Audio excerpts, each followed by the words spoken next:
Speculation कोई कह सकता है कि भैया मशीन में कोई प्रॉब्लम है, कोई दूसरी बातें कह सकते हैं, और दूसरा है फैक्ट। मैंने यहां स्पेकुलेशन नहीं रखा है, मैंने यहां फैक्ट रखा है। फैक्ट नंबर 1, हिमाचल जितने वोटर्स ऐड हुए हैं,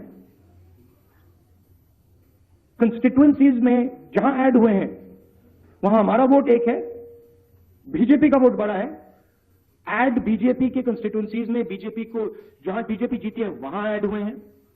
और फाइनल फैक्ट, महाराष्ट्र से पॉपुलेशन से ज्यादा इलेक्शन कमीशन कह रहा है वोटर्स है। These are not speculations, these are facts, and this is not our data, this is election commission data, these are election commission numbers.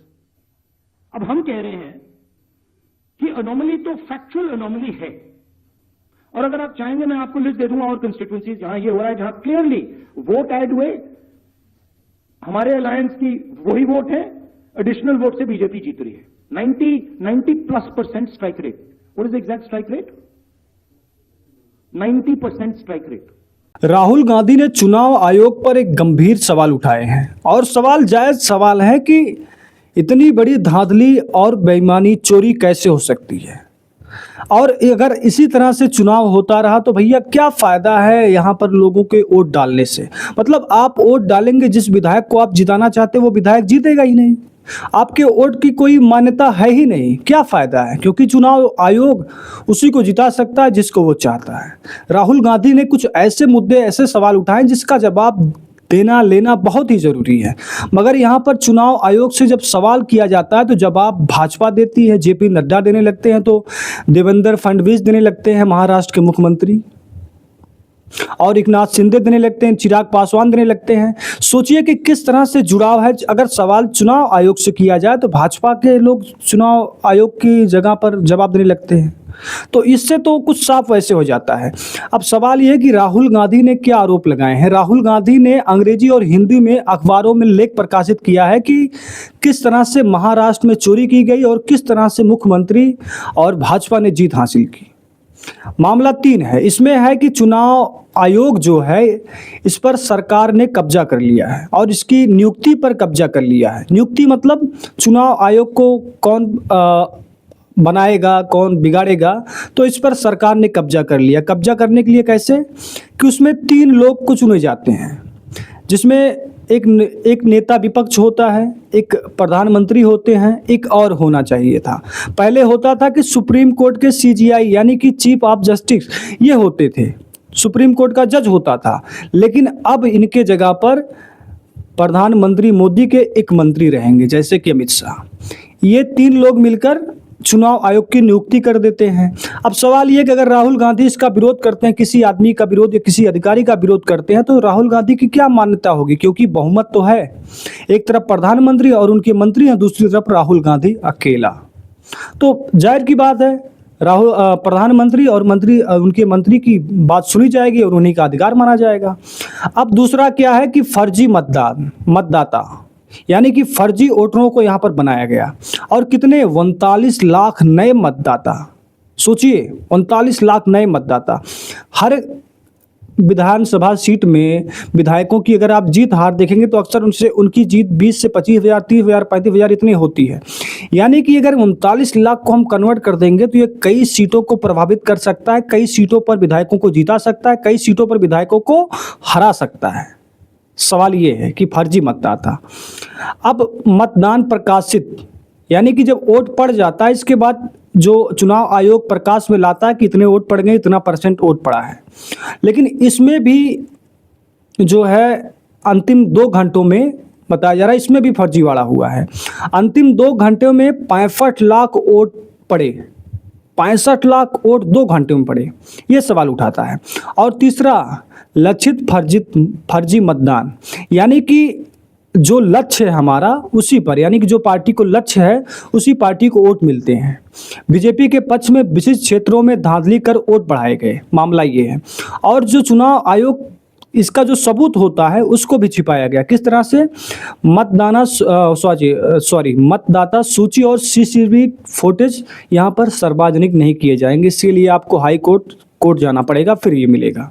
पहले ऐसा नहीं था, ये भाजपा की सरकार ने इसमें कानून बदलाव किए तब जाके ये ऐसा हुआ कि आपको पहले कोर्ट जाना पड़ेगा, इसके बाद आपको जानकारी मिलेगी। पहले ऐसा नहीं था, पहले चुनाव आयोग दे सकता था। लोकसभा और विधानसभा चुनाव के बीच में 39 लाख वोटर बढ़े हैं और चुनाव आयोग मतदाता सूची शाम 5 बजे के बाद सीसीबी और फुटेज सार्वजनिक नहीं करती। तीसरा, आयोग का नियंत्रण। राहुल गांधी का दावा है कि इलेक्शन की नियुक्ति, चुनाव आयोग की नियुक्ति सरकारी हस्तक्षेप निष्पक्षता को खतरे में डाला है। यानी कि सरकार ने चुनाव आयोग को ही उनको बनाने में उनको ही समझ लो खतरे में डाला, चुनाव आयोग को खतरे में डाला है। और फर्जी मतदाता जो बताया 39 लाख वोट लक्षित जो बीजेपी को चुनाव जिताने में मदद करती हैं, लेकिन इन सवालों के जवाब यहाँ पर चुनाव आयोग नहीं देता। यहाँ पर जेपी नड्डा देते हैं कि राहुल कहते हैं कि राहुल गांधी की हार उदासी उनके लेख में दिखती है, वे साजिश रच रहे हैं। और वहीं दूसरी जवाब आता है देवेंद्र फडणवीस की, इन्होंने कहा कि राहुल को बिहार में हार का डर है इसीलिए ये सब बोल रहे हैं। एक नाथ शिंदे कहते हैं कि लोकसभा में महाविकास चुनाव जब जीतता है तो वो सब ठीक होता है, लेकिन जब बदल जाता है तब वो अलग होता है। वैसे बता दें कि एक नाथ शिंदे मुख्यमंत्री हुआ करते थे, मगर अब की बार भाजपा ने कुछ ऐसा कमाल किया कि मुख्यमंत्री से सीधे डिप्टी सीएम पर आ गए, उप मुख्यमंत्री पर। और जो उप मुख्यमंत्री थे देवेंद्र फडणवीस, वो मुख्यमंत्री बन गए। तो कुछ कला तो यहाँ पर है, खैर ये उनका मामला है। इस पे अमित मालवीय ने यही बात कही है, चिराग पासवान ने भी वही कहा है। लेकिन सवाल ये है कि सवाल किससे था? चुनाव आयोग से। जवाब कौन दे रहा है? भाजपा। तो इससे क्या साबित होता है? इससे साबित यही होता है कि हम ही हैं जो हैं, मतलब हम ही जवाब देंगे, हम ही बताएंगे क्या करना है। चुनाव आयोग ने उनको सौंपा कि ये जब हार जाते हैं तब ऐसा होता है, ये दावे हैं सबको, इनको मतलब राहुल के सारे दावे को खारिज कर दिया गया। मगर पता है सबसे बड़ी बात क्या है कि चुनाव आयोग का ना इस पे नाम है ना उसके हस्ताक्षर है, तो कौन कर सकता है? इसका मतलब ये फर्जी होगा। भाई आपको सर्टिफिकेट मिलता है तो ऊपर आपका नाम लिखा होता है, आपके स्कूल का नाम लिखा होता है, जब जाके सर्टिफिकेट बनता है। तो चुनाव आयोग ऐसे कैसे जवाब दे सकता है?